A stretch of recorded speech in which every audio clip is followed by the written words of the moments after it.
This week on The Digital Keep, every spark needs fuel.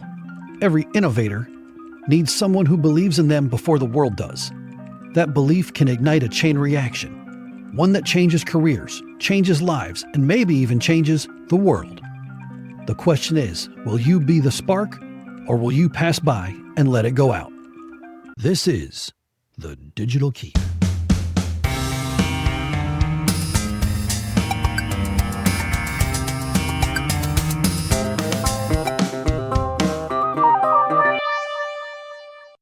Welcome to The Digital Keep. I'm Guy Teets. This is a show about people, cybersecurity, and networks. And a show for people trying to build legacy. As you can tell if you've listened to our previous episodes, I like to tell stories as a way to connect a lot of these larger ideas. It helps us all to get an understanding of how things were when the situation happened, how things are today through introspection and even discussion, and then get a better idea of how to move forward towards a different or even better future. Today, I'm going to talk about my mom. My mom built her career in a world where the deck was stacked a little differently than it is today. Federal offices in the 1970s and 80s were still overwhelmingly male, and the culture at the time didn't have much room for a parent, especially a single mom, to stay at home with a sick kid. The unspoken expectation was still that men worked and women raised the family.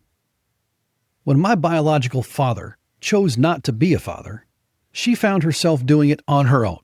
That's when my grandparents stepped up, caring for me so she could keep showing up for work, never giving her employer a reason to question her reliability. In that environment, she didn't just survive, she advanced. She made career moves that grew her professionally and helped the people she served. And when she married my dad, his union role with the Communication Workers of America meant he could move with her without losing seniority or retirement benefits. That flexibility allowed her to keep climbing the ladder, even in a male-dominated world, and to leave a lasting mark on her field. So my mom entered the workforce in the late 1960s, and she took a job with the Department of Interior. That moved her from Orange County, New York, where she had been born and raised, to Washington, D.C. So she's working in an entry-level job in the federal government where it's a largely male-dominated area. Now, yes, the federal government was moving faster towards change, towards more equality, more women in the workplace, than was the private sector. But it was still heavily male-dominated in the workplace and in society as far as the professional world was concerned. So Mom entered this workforce. She met my biological father. They got married, had me. Soon after, he decided fatherhood wasn't for him. I don't know why. I don't understand all of that behind it. It's just the way it is. It's not part of the story. But what is part of the story is that my mom was now a single mom. So she found a new job within the federal government that brought her back home. While she was there, she was able to care for me and not sacrifice the career she was building. So she found a balance, but it was thanks to both her supervisors and her family. That support system allowed her innovation, her spark, to grow. While she was there, she also ended up meeting the man who would adopt me and became my dad. Now, quick distinction here. A father and a dad are two different things. Just because father is the bigger word, in my opinion, the way I feel in my heart is that a dad is there. A dad is always around and he cares. Father is a formal role in creating a child. But being a real dad, that's what you call the guy who loves you and you love back. So, anyway, she met the man while she was in New York, who would become my father. Just so happened she was an auditor in New York. She did not like it. She couldn't stand auditing people who had tried to do the right thing and made a mistake and now owed the federal government money that they didn't have. She didn't feel so bad for the people who intentionally cheated because they got caught doing something that was wrong, that they should have known was wrong from the beginning. But those people are few and far between. And my mom just emotionally, empathetically felt terrible. And it was a huge emotional toll on her to continue auditing people who were trying to do the right thing and now were in a huge bind because they didn't have the money to pay what they made a mistake on the first time. They would have had it, but then they didn't. So her supervisor recognized the emotional toll it was taking on her and allowed her to move laterally into a role that didn't require her to audit people anymore. That gave her some support. It let her know that somebody saw her and cared about her enough to let her thrive. Her supervisor, as were almost all of her supervisors through her 40-plus year career, was male. He saw her, he understood her, and he allowed her to move. Then, after meeting the man who would become my dad, she was able then, with that support and that growth, to find a promotion. That promotion took her to where he lived, which was in Orlando, Florida. So she moved from a small office in Orange County, New York, to a very large office in the middle of Florida. Culture change, culture shock, professionally and personally. Florida is a very different place from New York. The weather's different, the people are different, the culture is different. The work culture was also different. Very small office, I think it was a 3-story building, versus the federal building in downtown Orlando, which is like, 10, 15 stories, maybe 20 stories. I don't know. It's a huge building and it's a huge change.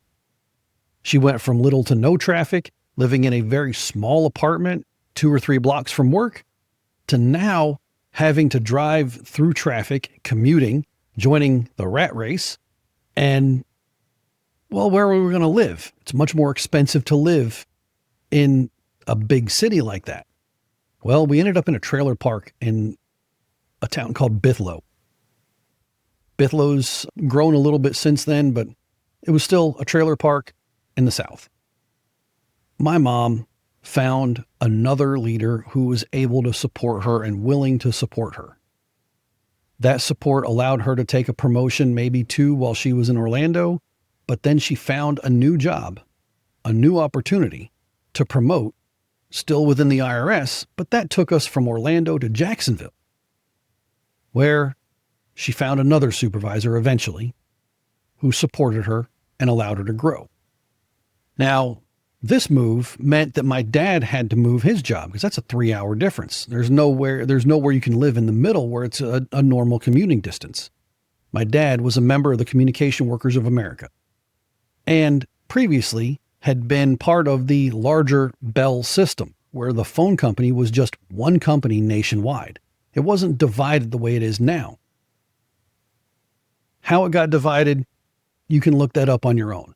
But the point is, because he was there and part of the union, they allowed him to maintain all of his seniority, all of his retirement benefits, all the aspects of the benefits of the job while still moving. So he moved with us, obviously. They had gotten married soon after moving down here, and we moved up to Jacksonville. By the time we moved to Jacksonville, he had already adopted me, making himself legally my father. So emotionally, he was already my dad. He was raising me. He was being there for me. He was playing Little League baseball with me, teaching me basketball and baseball and discipline and all that was going on. He was my dad. Legally, he now became my father. So that all happened while we were in Orlando. Then we moved up to Jacksonville. Mom again, moving through those ranks, started to find that she felt like she had already achieved everything. She grew into that role and then grew past that. Well, in order for her to move up, she had to move out again. Moving out of that office in this time meant moving to DC. So back to DC. Now we're 20 years later. First time she went to DC was in the very late 60s. I think 67, 68, 69, somewhere in that range. And now we're talking about it's 20 years later. It's 87, 88, 89, somewhere in there, where we moved up. Mom took a job up in DC. Of course, the whole family went. Dad maintained all of his seniority thanks to the union, and everybody was able to move, and we made that transition. This time, though, my mom was able to tap into a role that she could really thrive in. It allowed her to take that empathy she felt from her time as an auditor and harness it into preventing some of those mistakes later. She was part of the publications division. The publications division takes the congressional legalese language and converts it into those publications you can pick up either at the post office or download online that explain exactly how to fill out the forms. My mom first got there, first had to figure out how to make that translation on the projects that she had. She then grew that and became the very first person to include graphics like pie charts. She was also the first person to explain how to fill out a form through storytelling. She showed the reader what the family structure looked like, and then used the names from that family structure in the forms. That way, when you were reading the publication, you didn't see all of the semi-humanized legal jargon.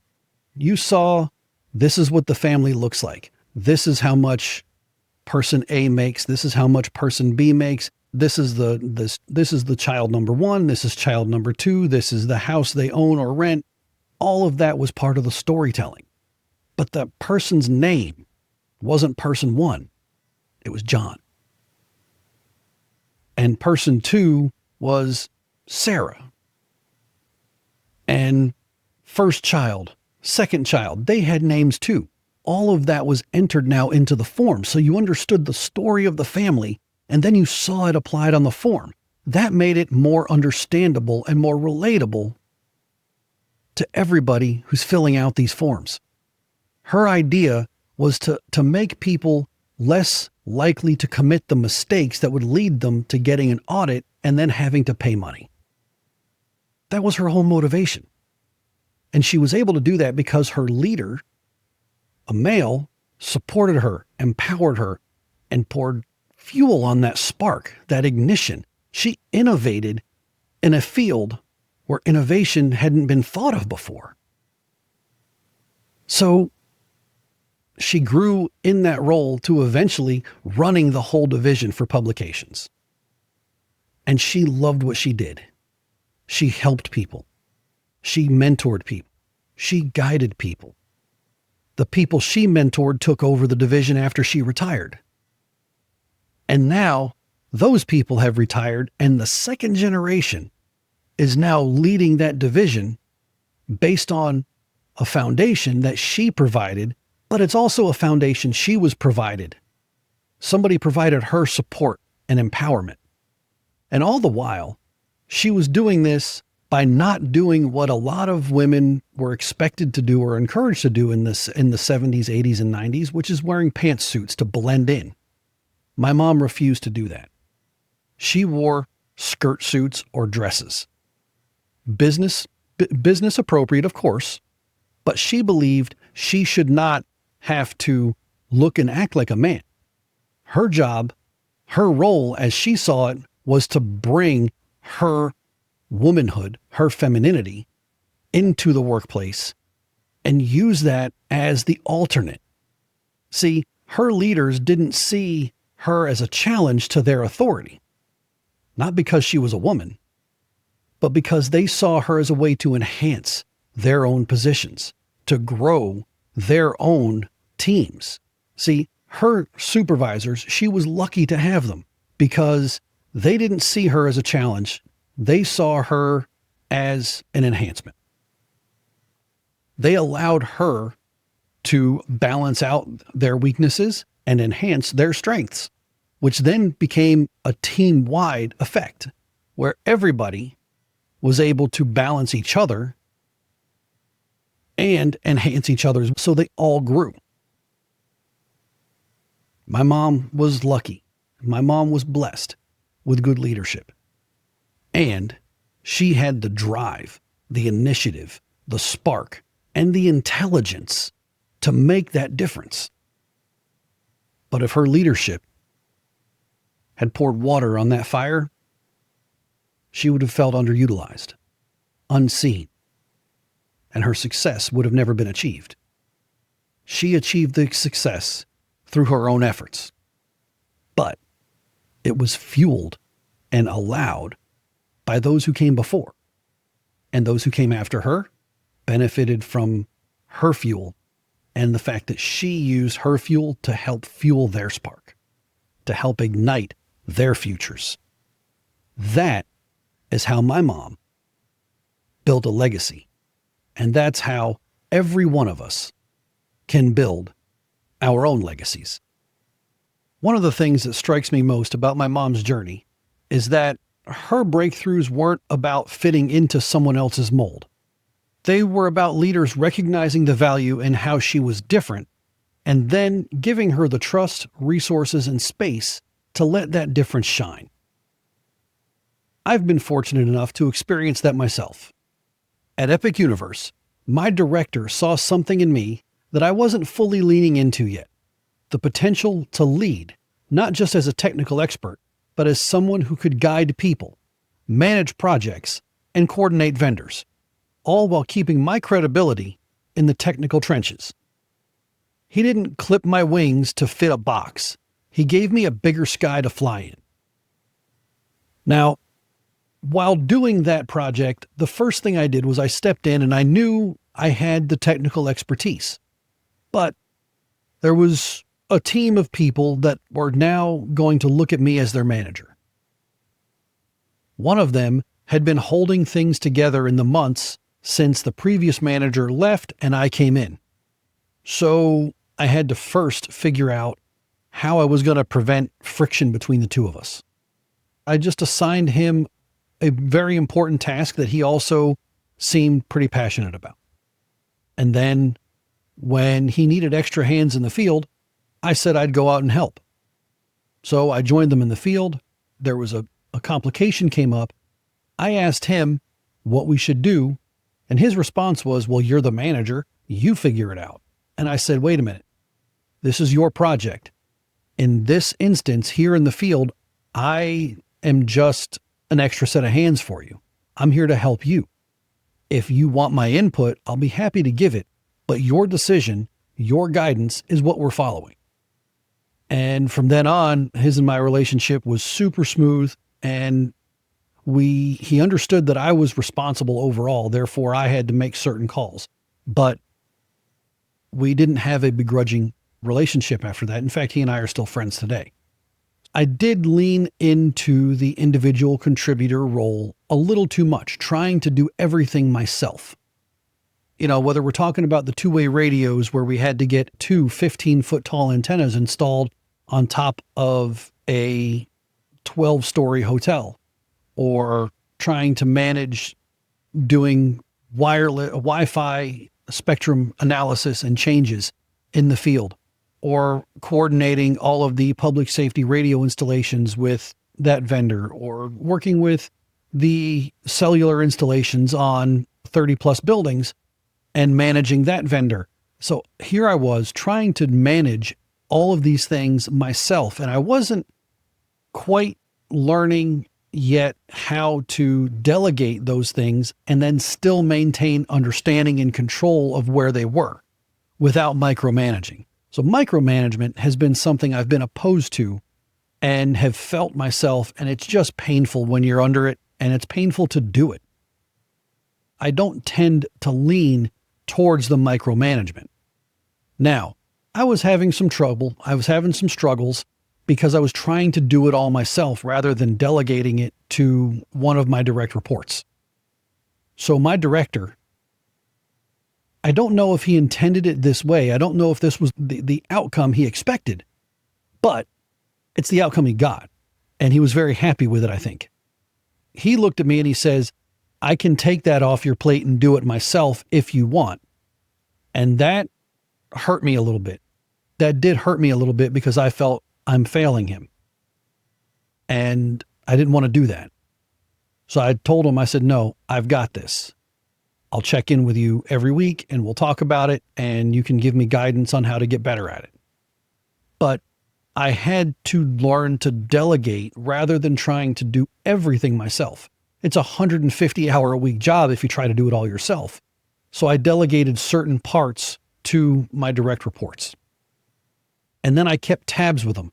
In order to do that, I had a meeting first thing every single morning to go over what our priorities for the day were going to be and what I expected from each of them.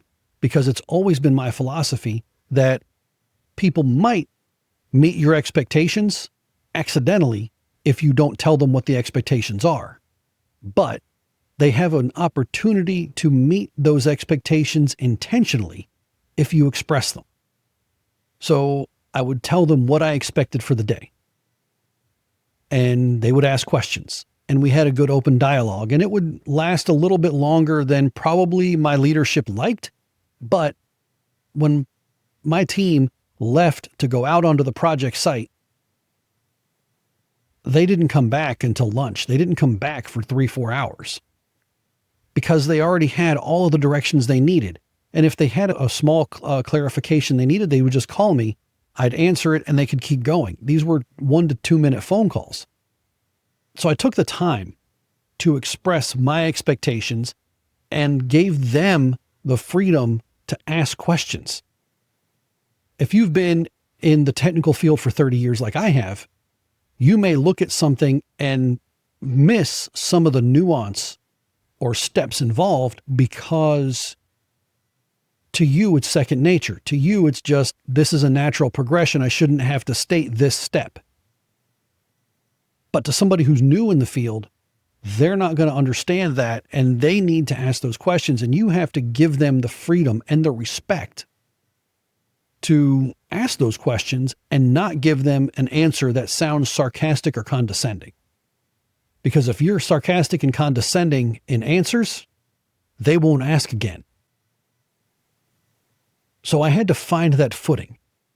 And my director gave me guidance and gave me freedom. And then when I made decisions, whether he agreed with them or not, he supported them. And if he disagreed, he pulled me aside, privately telling me what he disagreed with and why, which allowed me to make a course correction and allowed everybody on the other parts of the project, be they construction team, be they vendors, be they the designers or operations, they saw me as the decision maker for the wireless technologies that we were working with. And so they didn't have to go directly to my director to go around me or above me because they knew I was making decisions and I was making decisions that were supported. And they had the faith that if I made a bad decision, I would correct it. So I was open. I was honest. When I made a mistake, I owned the fact that I made a mistake. I told the people that I made a mistake, told them what the new direction was. And if they asked why I made the previous decision, I explained my thinking, my thought process. So they understood that I wasn't coming from random decision making. I was actually doing a thoughtful process. So sometimes I'd explain it to them. Sometimes they didn't ask. Eventually, they trusted me enough to where they stopped asking why and just started following the direction and accepting my apologies when I was wrong. That director, he gave me the freedom and support and the training to go from individual contributor who managed certain parts of projects or whole projects to a real leader who was delegating the empathy that I have and the desire to mentor has been instilled with me from my time in the military. In the military, in the Navy especially, there's nobody who does a job by themselves. There's always a secondary. There's always a backup, so that if they're gone on vacation, out at training, or if there's ever a battle and you get dead, there's somebody to step up and keep the mission going. So it's mission critical to have redundancy in their personnel. So you have a primary and a secondary on every task, especially every important task. Typically, that secondary person is junior to the primary. So when I was a junior sailor, a senior person, a senior NCO or a senior petty officer, took me under their wing and showed me the ropes. They mentored me. They taught me. Then I taught my replacement, because I replaced him in his job because he moved up and replaced the person above him. And then I moved up, and now I'm in a position to train the next generation, which is only 2 years younger than me. But I trained the next person who took my job as I moved up. So my philosophy of training and mentoring is based on, it's easier for me to move up if they're ready to move up. So it benefits me to give good mentorship to the person that's assigned as my mentee.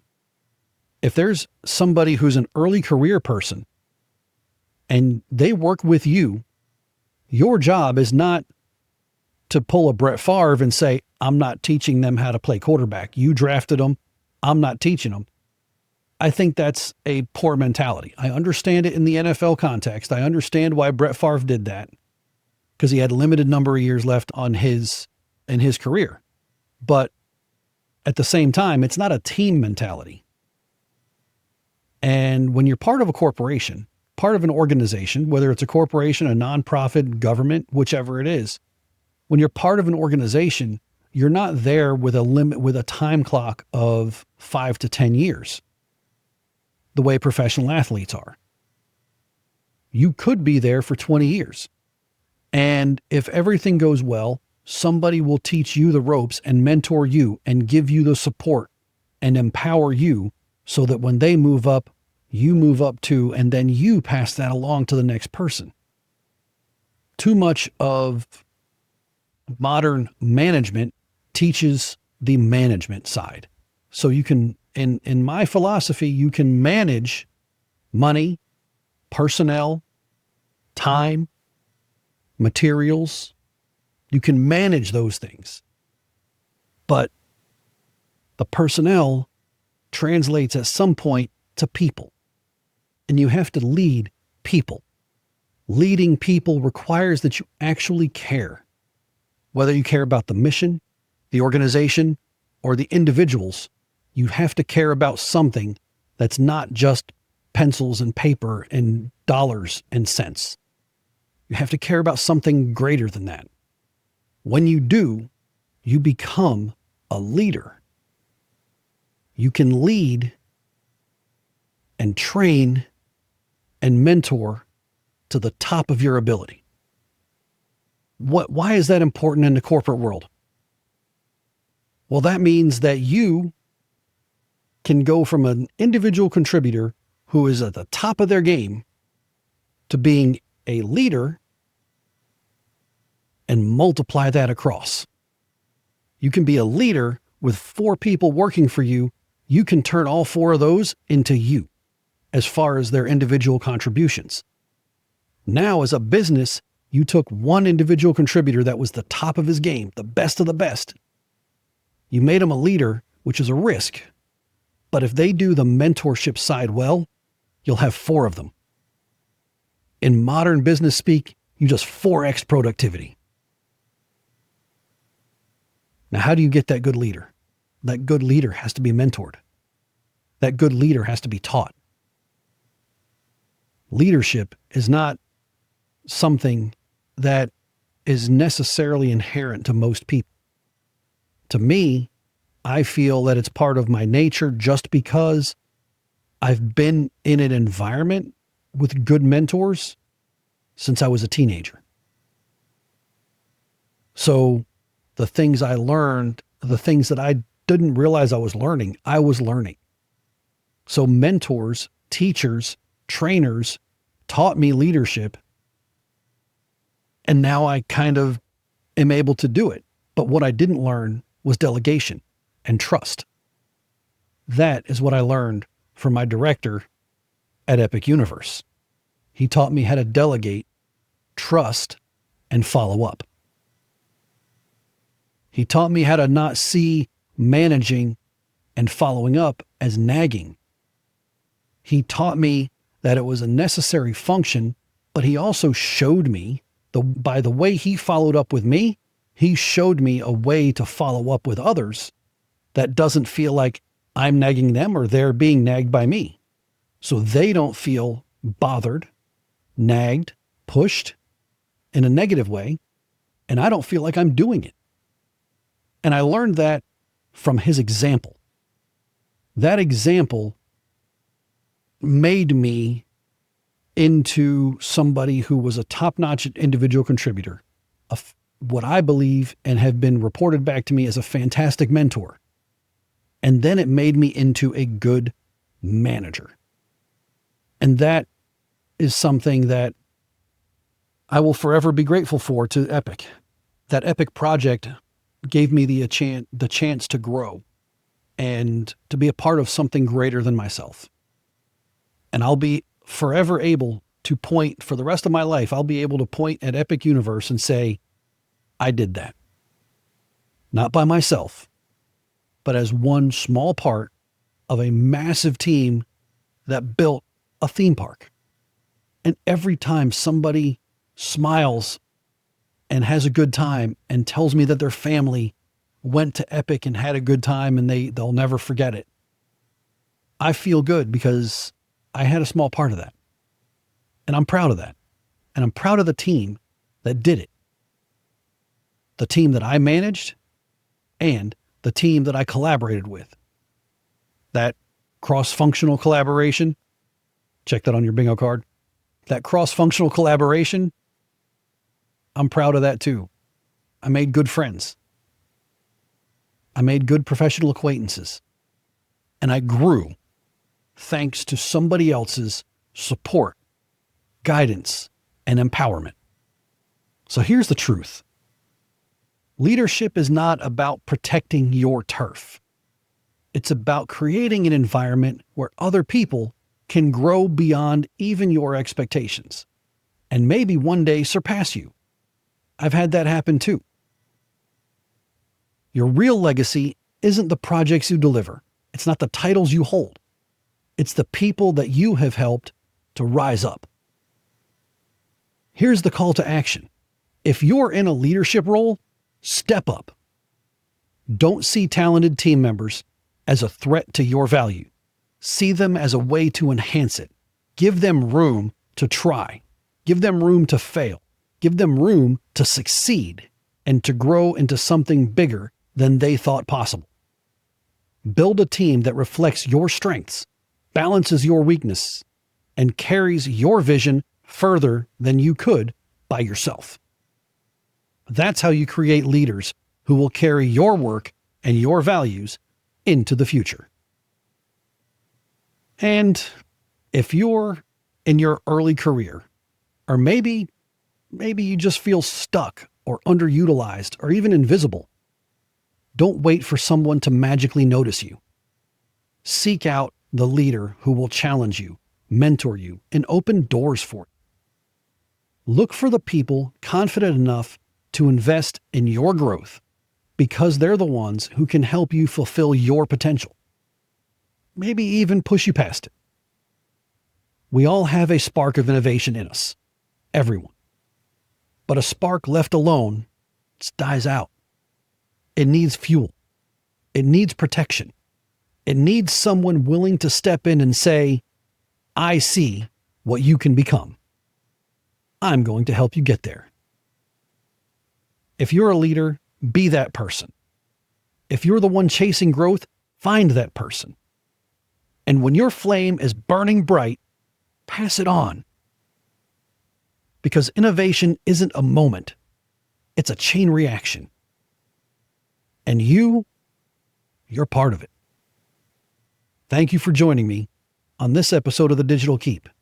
Next week, we're going to talk about how this all comes together and how that mentorship, that spark, became the future. Hang around. We'll see you next time. Thanks for listening to The Digital Keep. Drop a comment below. Hit like and subscribe. It really helps others find the show.